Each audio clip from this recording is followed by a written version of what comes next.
Coming up next on Inside the Lair with Kirby and Blair, we may have left the kitchen, but our boys and girls basketball teams are heating up and cooking some victories. Stay tuned. The Lair is next. 1, 2, 3. 1, 2, 3.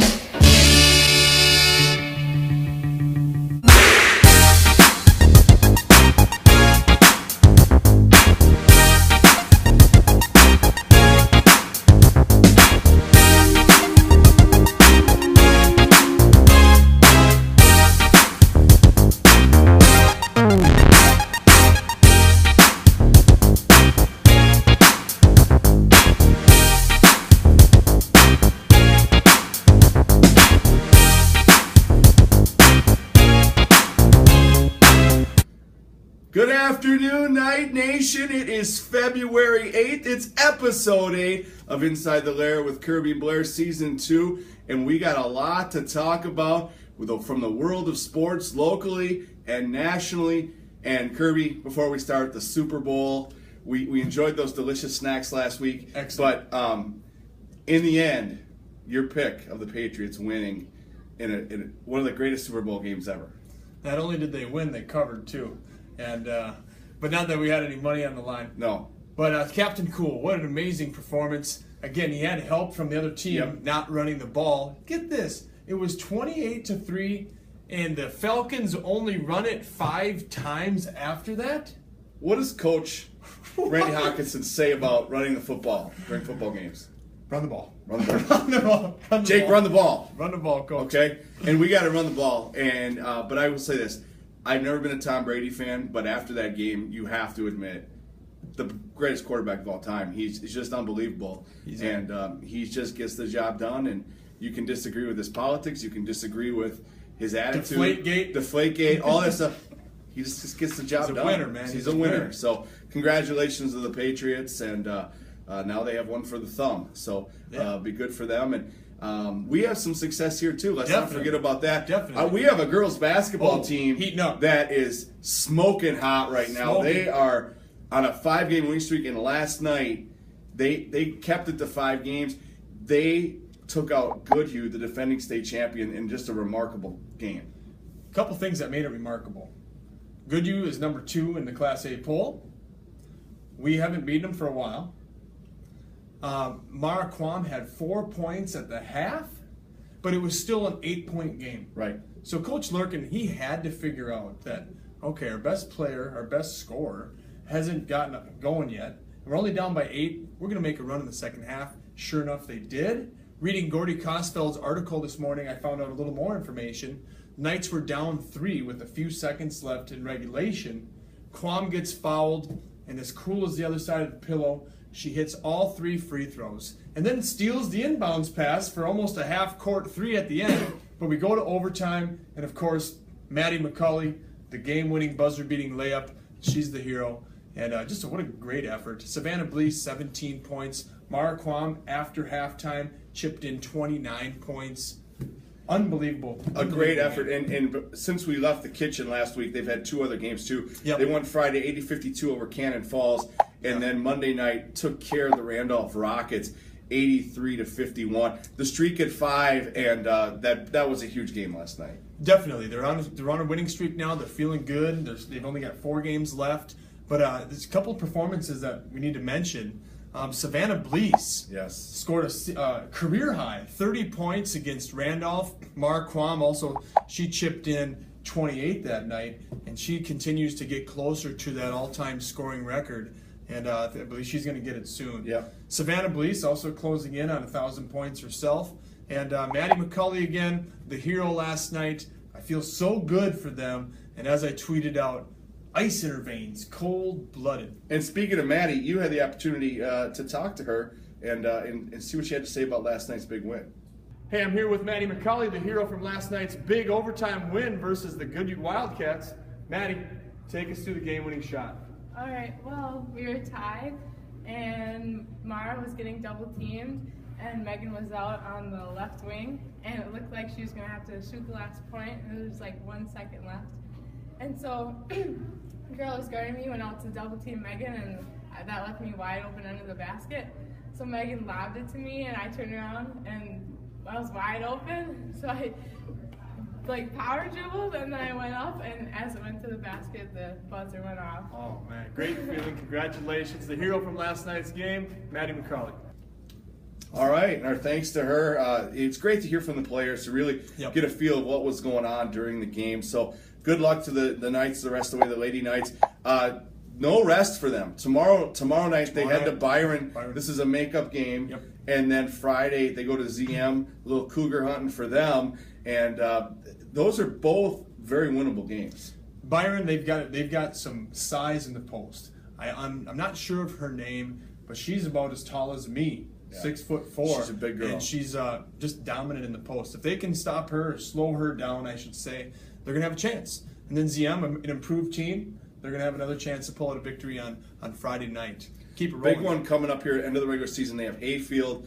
That could go a long ways in terms of sections. Right now, with about 4 regular season games left, this night team looks like it could be anywhere between a 3 to a 6 seed, record-wise, QRF-wise. As a coach, you want to make sure you're positioned there, so maybe getting that 3 or the 6, because you don't want to have to play the 1 until the championship. Just going to say that. You want to avoid the 4 or the 5, Yep. because after 2 games, you're going to have to play the top dog. If you can wait until the 3rd game to play them, or the 4th game to play and them. then maybe someone else has done the dirty work for you and get an upset. So Coach Lurkin and Coach Weemy and Coach Bauer doing a great job with this program. But speaking of streaks, the girls had a 5-game winning streak. The boys finally snapped the streak versus Medford. Wow. 40-game losing streak snapped, Over. dating back to last year. We started 2-1 last year, lost 24 games to end the year, started 0-16. Medford rolls into town this year, and all of a sudden Nutsy Roosin goes off, scoring 37 points, tying the school record. Brady Anfinson also had 37, but the monkey is finally out. And what I loved about this was they didn't just win by 1 or 2 over Medford. Right. They took it to them, foot on the throat, all gas, no brakes, 72-51, wheel shot at them. I mean, this was convincing, and it was so nice to see these guys get a victory. They worked so hard, and Coach Peterson brings along a ladder from home. They all climb up. They cut the nets. They even let you cut a net, and I think that was really, really nice tribute to everything you did last year. It was so nice to see a team just find that one moment of success. Some people might not agree with the net cutting down. I think it's a good it celebration. Was a great thing. The boys, as the season goes forward, when you haven't won a game, it creeps into your mind: are we going to lose every game? Yes. And they finally won a game. Let's get the 40. I think it's top 5 in the state of Minnesota in history, 40-game losing streak, and get it finally snapped. Celebrate a little bit. And then I'll tell you what, there was no rest for them. The next night they head over to Cannon Falls, and I had the privilege of driving down to see that game. And I will tell you what, it was my first time seeing the Knights play this year, and they really play a good brand of basketball. Very disciplined. Some of the seniors, Calvin, Nutsy, Zach, they have really become men out there. They're leaders. They talk the younger players through. They lost this one 43-41, but it wasn't from a lack of trying. Chance Washburn had one of the greatest post plays I've ever seen in high school sports. This was a tough one. They lost at the buzzer, could have won it. Had a shot to win. They had a shot, but you know what? This team is working really hard. The coaching staff works really hard. Good things are going to come to these guys, and I think they could still maybe get a win here down the stretch. Well, 43-41, the night after a big emotional win against Medford. You wonder how much legs we had left. And they only go 6 deep. That's the thing that's amazing. This team is they only played 6 guys in that game, but they seem to be okay conditioning wise. I was really pleased with the effort, even in the losing effort. They really didn't show any ill effects of winning that game. No hangover, so to speak. And then last night, hosting a really good Goodhue team. Very tough. Very tough team. 58-29, kind of to be expected. Goodhue keeps it low. They don't blow you out of the gym, but they're very good, and especially on defense, and that 29 points is indicative of that. Goodhue, so much fun to watch, in my opinion. They're not flashy, but they no matter what the score, they're patient on offense.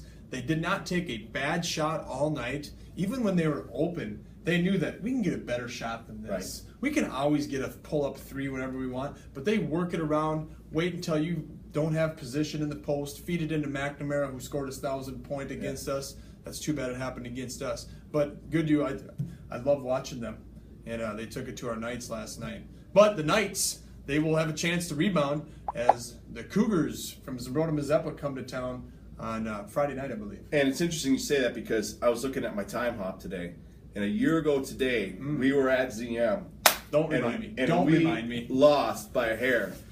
Overtime. I think we could take them. And I really truly believe that the boys have started to believe, and the coaches have started to believe in the guys, and this is a big opportunity for them. And then Monday night they have a makeup game here against Byron. So this is, again, lots of games, not a lot of practices. Legs are getting weary at the end of the year, but I think these boys are. You can honestly say they're trending in the right direction. Definitely. Don't be sleeping on ZM, because ZM, one of the most improved teams in the HVL, just took down a good Hayfield team. They only, I believe, had 6 wins last year. I think they've doubled that already this year. Yeah. So it's going to be a tough one, but we're going to have to play well. I think we can. Let's move to the mat, and our wrestling team continues to be consistent. Yeah. 21-9. They had a duel against Byron last week, 50-15. They took care of the Bears.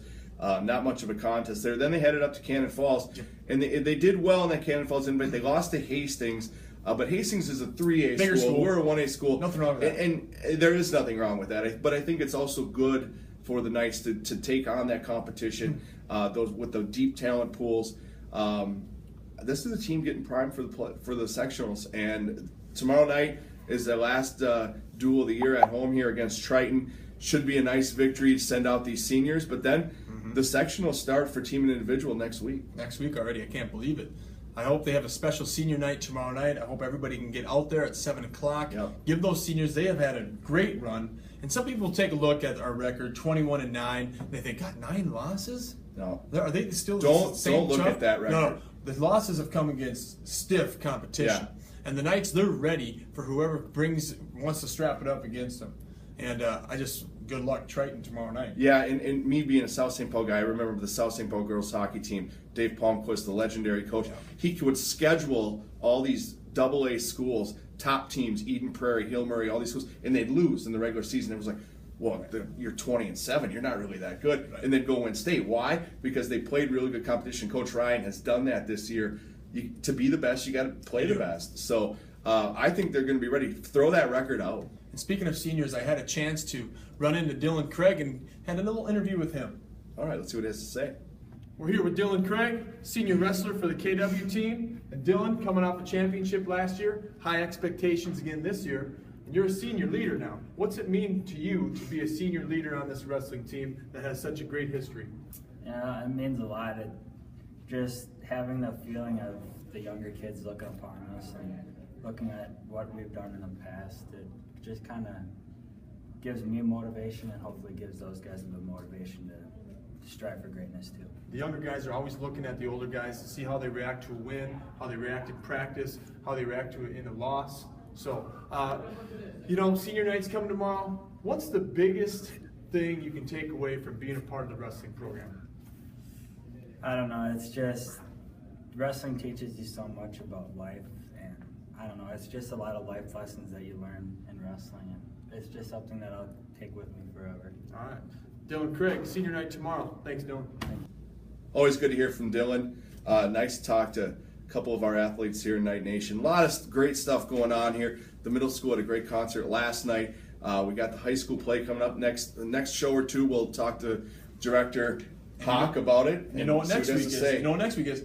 Valentine's Day. So maybe we'll have a special. Who knows? And the show will be after Valentine's Day. So I want to wish you and your loved ones a very, very special Valentine's Day. And this is the season of season of love. Season of love. Season of giving. People are asking people to prom. I mean, prom dresses are being bought. Prom. You know what? I think this would be cool. If anyone wants to have a on-air invite to prom, we will make it happen. That would be the first ever. Yeah, be a history maker, Let's folks. make it happen. Talk to us if you want to try it. I'm Kirby. He's Blair. This edition is over. This episode is over, I should say. Thank goodness. Thank goodness. We'll see you later. Peace. Bye-bye.